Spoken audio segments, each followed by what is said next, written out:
अधिकांश लोक एबे सेमानंकर विद्युत बिल कमाई निज घर छात उपरे सोलार पैनल इंस्टॉलेशन करुँच किंतु सेगुड़िक लगे पूर्व लोक भावती जे सोलार पैनल लगेले सेमानंकर घरर समस्त उपकरण को विद्युत दे पारिबो कि तेबे आपंक ये प्रश्नर जो सन्देह रही दूरीकरण करने चाहूँगी जे जदि सोलार पैनल इंस्टॉल पर जदि आपंक घरे जो उपकरण अच्छी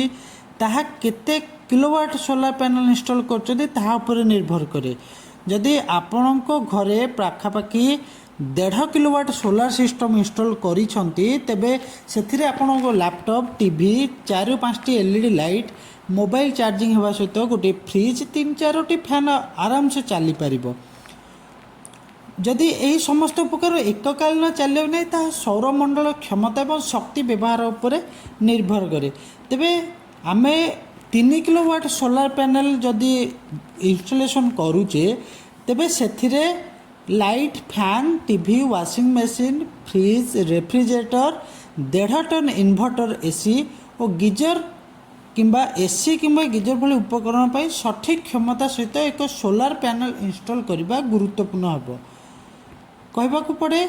जदि सोलार पैनल आप लगुंट आपण विद्युत बल जीरो को ह्रास पाइबा सोलार पैनल लगे किसी आश्वस्ति प्रदान करे किंतु आपन को किसी शुल्क देवा पड़ो जेपर कि आपन को प्रति मासरे जो विद्युत संजोग बिल देवा पड़ पारे। जदि आपन को घरे व्यवहृत विद्युत परिमाण किंतु सोलार पैनल ताठू कम विद्युत उत्पादन करुच्ची तेबे आपन को बाकी बिल देवा पड़ो।